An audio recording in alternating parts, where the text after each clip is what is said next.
நம்ம ஒரு வாரமாகவே நிறைய நியூஸ் பார்த்துருப்போம்.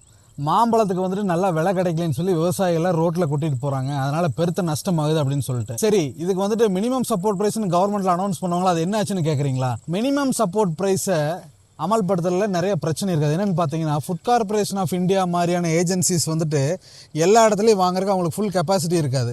சீசனில் எல்லோரும் ஃபுல்லாக கொண்டு வரும்போது ஸ்பேஸ் இல்லை, வெயிட் பண்ணணும்னு சொல்லுவாங்க. அந்த நேரத்தில் விவசாயம் என்ன பண்ண முடியும்?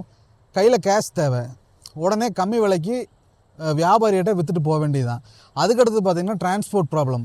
ஒரு மண்டிக்கு வந்துட்டு 20 கிலோமீட்டர் 30 கிலோமீட்டர் போகணும். லாரி வாடகை, கூலி, லோடிங், அன்லோடிங் இதெல்லாம் சேர்த்து. அதுக்கப்புறம் எம்எஸ்பியில் இன்னொரு முக்கியமான விஷயம் பார்த்திங்கன்னா குவாலிட்டி, மாய்ஸ்சரு, சைஸு, அது எல்லாமே ஸ்ட்ரிக்டாக பார்த்து தான் வாங்குவாங்க. ஈரப்பதம் இருந்துச்சுன்னா டிஸ்கவுண்ட் பண்ணுவாங்க, ரேட் கம்மியாகும். ஸ்மால் ஃபார்மர்ஸ்க்கு ட்ரையிங் ஃபெசிலிட்டி கிடையாது, ஸ்டோரேஜ் கிடையாது. அதனால் அந்த ஸ்டாண்டர்டை மீட் பண்ணுறதும் அவ்வளோ ஈஸி கிடையாது இன்றைக்கி இருக்கிற சூழ்நிலையில்.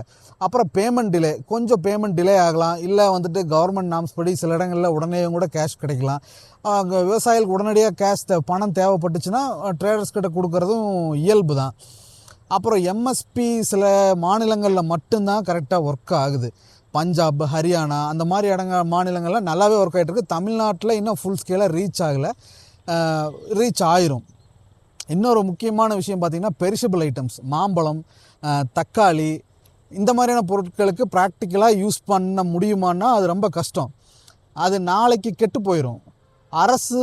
கவர்மெண்ட் வாங்கி ஸ்டோர் பண்ண முடியாது. அதனால் விலை குறைஞ்சதுன்னா விவசாயியான நம்மளுக்கு தான் கஷ்டம். இதுக்கு மேலே எம்எஸ்பி சட்டமாக வந்து எல்லாத்துக்கும் கம்பல்சரி பண்ணலான்னு பேசுகிறாங்க. ஆனால் அது அவ்வளோ ஈஸியான்னு பார்த்தா ஒவ்வொரு டிரான்சாக்ஷனையும் செக் பண்ணணும். ப்ராக்டிக்கலாக எந்த அளவுக்கு சாத்தியம்னு தெரில. அது வந்துட்டு தக்காளி மாதிரியான பெரிஷபிள்ஸ்க்கு இப்போ சொல்யூஷன் என்னென்னா, டைரக்ட் மார்க்கெட் விவசாயிக்கு வேணும், எஃபிஓஸ் எல்லாம் ஸ்ட்ராங் ஆகணும், ஸ்டோரேஜ் ஃபெசிலிட்டிஸ் வேணும், ப்ராசஸிங் யூனிட்ஸ் வேணும். இதை நம்ம கரெக்ட் பண்ணலைன்னா எல்லா சீசன்லேயுமே நம்ம வந்துட்டு விலை கிடைக்கல அப்படின்னு சொல்லி பேசிகிட்டே இருக்க வேண்டியதுதான்.